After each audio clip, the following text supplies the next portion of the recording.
Hello, good evening সকলকে। Food and fun with রিয়াতে তোমাদের welcome জানাচ্ছি। তো এখন বাজছে হচ্ছে সন্ধে 8:05, মানে প্রায় 8টা। তো আমি গত 4 দিন ধরে কোনো ভিডিও দিতে পারিনি, কোনো মিনি ব্লগ আমি আমার চ্যানেলে দিতে পারিনি ফুড অ্যান্ড ফান উইথ রিয়াতে। লাস্ট মনে হয় ওয়েডনেসডেতে মানে বুধবার দিয়েছিলাম। বৃহস্পতিবার থেকে আমি আজকে রবিবার সকাল অবধি প্রচণ্ড অসুস্থ ছিলাম।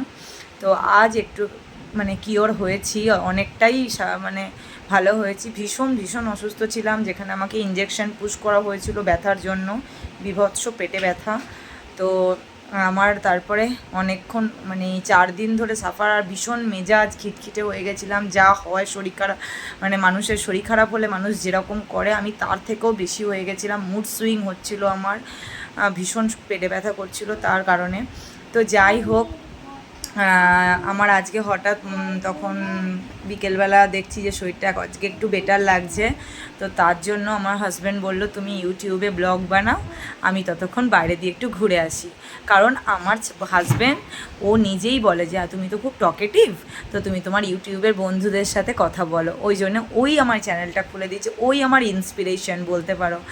আর আমি এখন তোমাদেরকে কয়েকটা জিনিস দেখিয়ে নিই যে আমি কি কাজ এখন সন্ধ্যে থেকে করব, বা কি ভিডিও, কি সূত্রে ভিডিওটা করব সেটা দেখো। যে একটা হাউসওয়াইফ 4 দিন ধরে বেড রিডেন হয়ে পড়ে থাকলে আমার মুখ চোখের হাল দেখে তো বুঝতেই পারছো।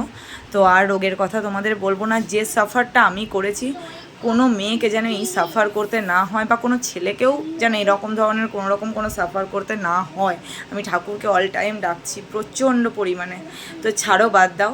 এই দেখো অবস্থা, দেখো এইগুলো, আমার বিছানাটা দেখো, পুরো বিছানাটা দেখো, ওখানে আমার বাচ্চা শুয়ে আছে তাই পুরো অবস্থা দেখো। এই যে আমার ড্রেসিং টেবিলের সামনেটা দেখো, এইগুলো দেখো। তো আমার এগুলো রোজকার পরিষ্কার পরিচ্ছন্ন থাকে, তো আজকে আমাকে এগুলো পরিষ্কার করতে হবে। আর তার আগে আমার নিজেকে একটুখানি টাচ আপ করতে। আমার হাজব্যান্ড বলছে তোমার মুখ চোখ একদম শুকিয়ে গেছে, তুমি নিজেকে একটুখানি মানে ঠিকঠাক, মানে মুখ চোখ একটু ঠিকঠাক করে থাকো। তো চলো আমি একটু আগে নিজেকে ঠিক করে নিই, তারপর ঘর দুয়ার গুছিয়ে তোমাদের সাথে কথা বলছি। করে আমার টাচ আপটা তোমাদেরকে একটু দেখিয়ে নিই। মানে টাচ আপ বলতে কি, মানে আমার হাজব্যান্ড যেটা বলে গেল যে আমি মনে হয় গত 4-5 দিন চুল আঁচড়াতে পারিনি, কিচ্ছু করতে পারিনি। চুল দেখো পুরো শ্যাম্পু করা, না তেল দেওয়া, তো কিছুই করতে পারিনি, শুধু স্নানটা কোনো রকমে করছিলাম। এগুলো কোনোটা ইউজ করতে পারিনি। যে দুটো তোমাদের সব সময় আমি ব্লগে দেখাই সে দুটো আমি ইউজ করতে পারিনি, তো এই দুটো ইউজ করে নিই। আর হালকা একটু লিপ বাম দিয়ে নিয়েছি, কারণ আমাকে এখন এই বিছানা ঘর দুয়ার যেগুলো দেখালাম সেগুলোকে আগে ঠিক করতে হবে, তাহলে আমার মনটা শান্তি হবে। তো এটাও করে যেমন আমার মনটা শান্তি হয়, তো ওগুলো করেও আমার মনটা শান্তি হবে। তো চলো এগুলো দেখতে থাকো। মনে মেতেছে মনে ময়ূরীর কি খেলায়, নাম না জানা ফুল ফোটানো এই বেলায়। মনে মেতেছে মন ময়ূরী কি খেলায়, নাম না জানা ফুল ফোটানো এই বেলায়। দেখো ফাইনাল লুক তোমাদেরকে দেখাই। অলরেডি কথাও বলতে পারছি না, মানে আজকেই আমার গোছানোটা উচিত হয়নি, কালকে গোছালেই ভালো হতো। প্রচণ্ড টায়ার্ড হয়ে পড়লাম।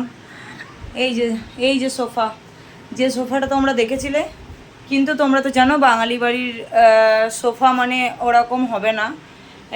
এই সোফাটা বিয়েতে আমার বাবা আমাকে গিফট করেছিল, মানে এই খাটের সাথেই আর কি। তো এই সোফাটা আমার ভীষণ প্রিয় ছিল, কিন্তু এখন হয়ে গেছে সেটা বাচ্চার বইয়ের ব্যাগ, রেনকোট, প্যাম্পার্স রাখার জায়গা। সাথে তো যেসব জামা কাপড় ছিল দেখলে সেগুলোকে ক্লিন করে সোফাটাকে ক্লিন করলাম।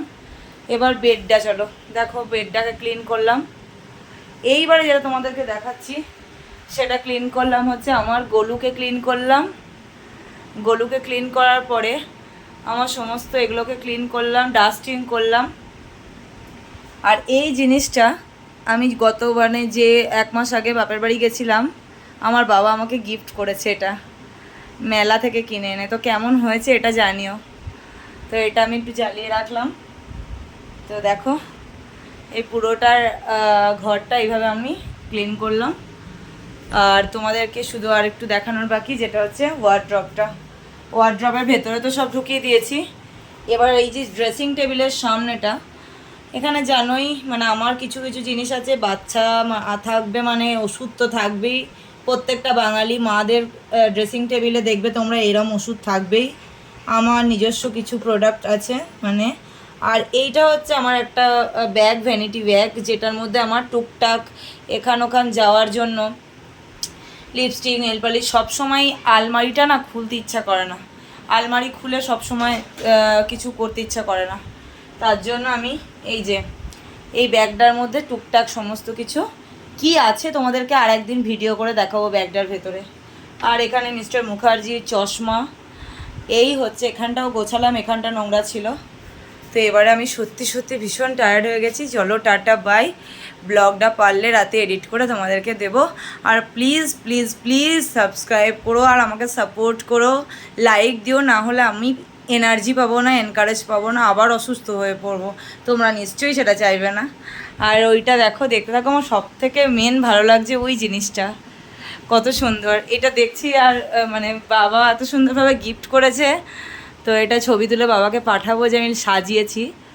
এই যে দেখো তো কেমন সাজিয়েছি, আমার ছোট্ট ঘর এইভাবে আমি সাজিয়েছি। চলো টাটা, গুড নাইট সকলকে।